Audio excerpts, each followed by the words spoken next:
Ola hay gospel nen an leng do na kita a uite en don ni chu chon la hanin ama a tur ni do na hey nai kan da nga mam hey mami mani athil lei kha lo lo mani hi chon dai para ak bo nga oh apa dai pasino ole dai para seng sa tro tu na chon ak thai ta yak thai ta khati lavin hoite iban men pero le ti khan ne nga le lampang kha he la hianin hale ti khan khoi kro en sin che ti khan engi a ta chunga be ka hen engi a dai par ami ole kan kalang ole hey gospelinen hi ta uite kan endona uite kha biscuit ken sak don ni hi hei hi uite in an ei don mo hoi beka ka lo dang le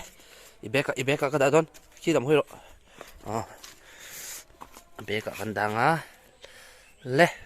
stormy no te endona tuna khi ta kal don le khoi kal don boite stormy no te endon mi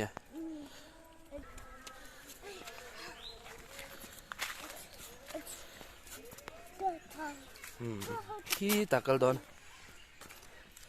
khua thala kan veng hi ro em maya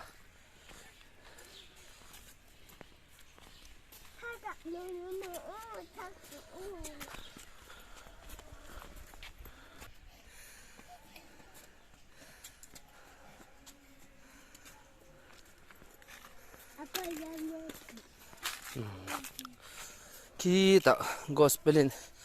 uite stormy in no te ne ya kan endon ni le i chào tụi em có hạ lưu tục á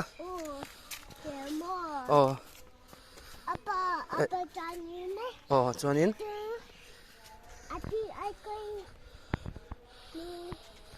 hui ha stormy bula kal don ne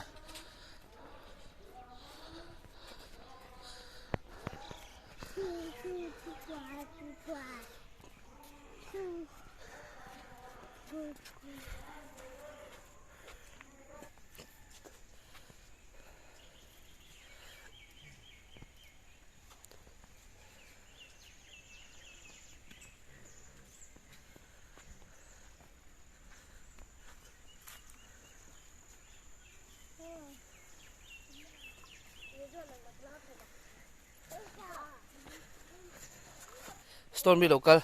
hey hin ya gospel uite chu so stormy son khi ta no te ne ya tlanga pukala ya khwar siama stormy wait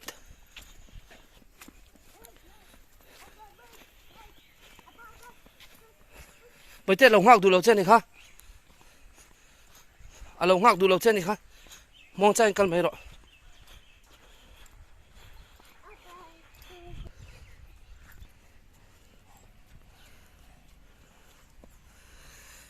ít chào tụi em hả ran đi tìm không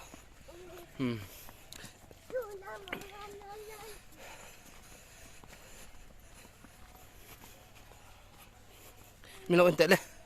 hey mình lo ente ít chào tụi em dai khui ăn nghe ôm dai em tìm mi le kal zel ro itang e kong thang ahang kal su chào tụi em mong chạy kal ro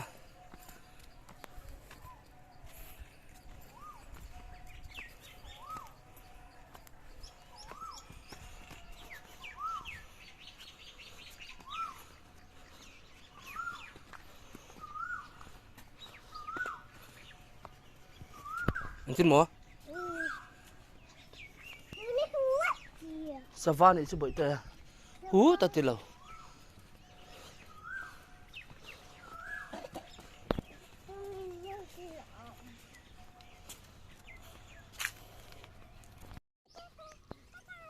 ít cháu mà mong tranh cần là stormy đâu để không nhộng cả con đang stormy đâu để sao lại đây thế nào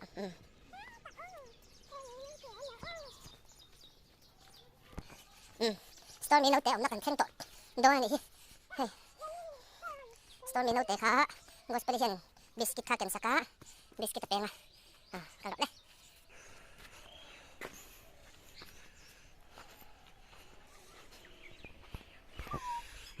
thèn ta stormy no te khan om em o ko te a chunga hon Hey, Gio. la hianin stormy no te hianin stormy hian naw ne tur hi lai khuar waka chunga hianin an omani an en chinang an om em lo chuak ta pathuma ne a eitur a ken saka a eitur ken saka pakhatin pero pakhat chok pero adang khan local le mayang ero a eidu em mong changin eitiro ero eitiro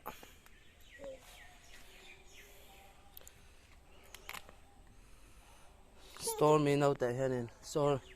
no te hi la hian pathuman oma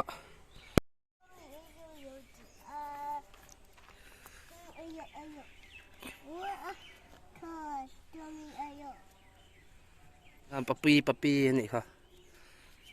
a ATM em không Lúc sau rồi, cầm không. Lúc sau rồi. Kuni biscuit ero gospelin khu ta train lo kel sak chau ni kha so lai so stormy lo ho so boy te stormy lo ho so lai so itnunga so hei heta hi nunga hi stormy hi hi sang ni som pakwa khanin helaya kan om tirin kan la a chuanin atet lai kan lak tit chon hi fa te ang rol ang vel hi tiet ang lek hi ni a gospel pian mani chu he kan ui hi stormy hi gospel ain a upajok dai ni chu chuanin sang ni som pakwa kan la a ti khanin kan enkol chho char chara mar chu gospel pian don he sang ni som ni khanin mizorama kan chhowa chu milai chonin helaya mundanga kan da a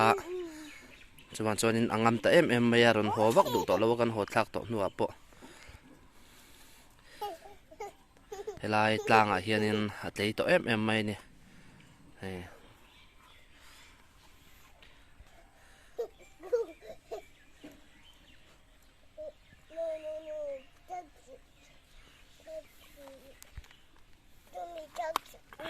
tuna chuanin naute hi voi thum anga nei to ni chu stormy hian masela voi khatna chu an thi veka chuan a voi ni na kha achiata a voi thum na voi na hian a tu na hianin hei heng ho hi naute nia pathum kha neya anu vek an nia chung lama huan an lo om nge manin lo chuak ve du me lo kan en thale chinang an lo mem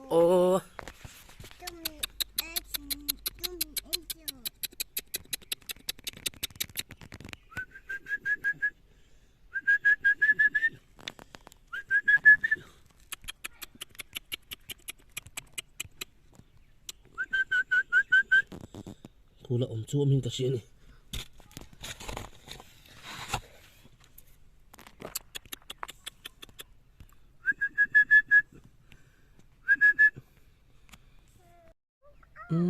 mu hin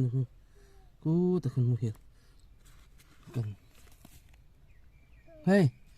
in mu tui lu tuk lo tho ro u hey gospel in biscuit lo ken chu u nia lo ko ro u hey in va mu la mu hil bok mai hey hey hey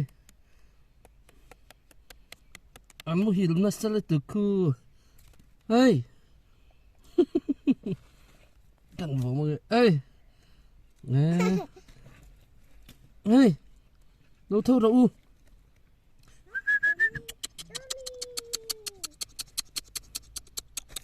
đâu có đâu u đâu có đâu u hey lâu chuộc đâu u in mu tui lu tuk alamu hil le amu hil na sal tu ku anu hian in hey la hana ker saka Apa iba? Apa? Apa ya? hey pakhat che lo chuak du a gospelin pom char char mai Seju.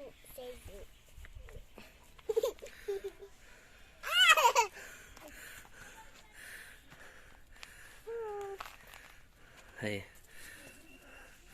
an hat thave to em mai ni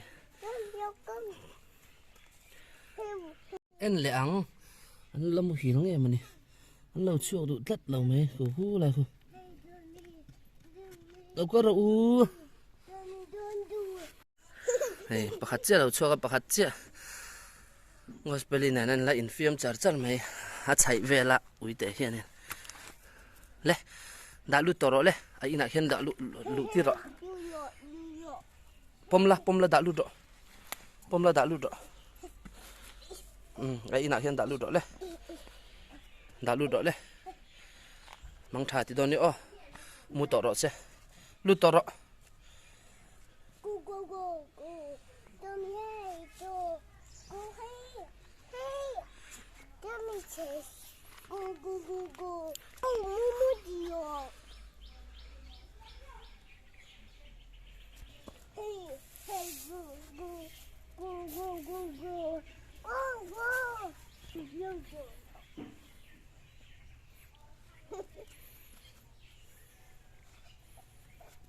Bye. bye bye see you ti to chu lu toro le kha lo kal le ze ni nunga kha so lai so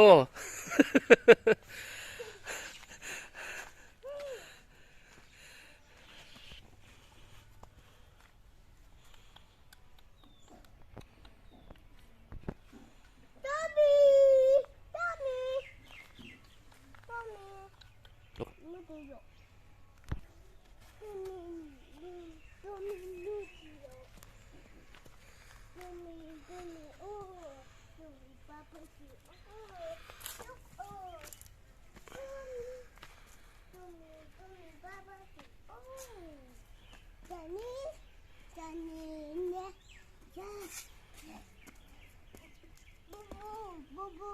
hey, Bubu, muchoyo, ka, apaka, muchoyo. dục mu toro se o ka san de ro le ho san de ro le bye bye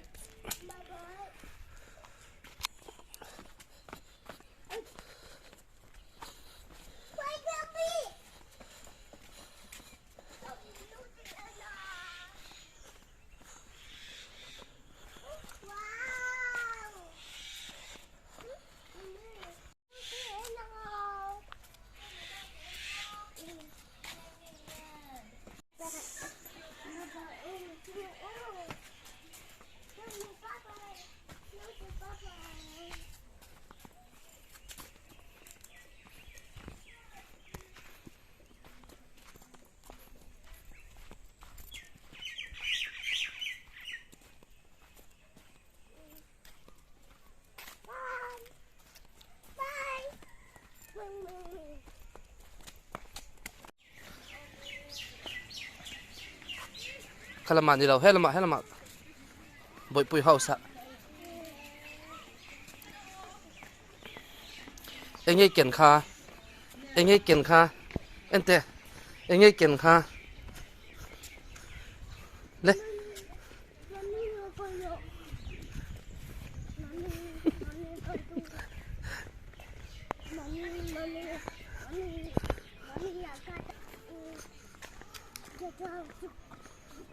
intin mo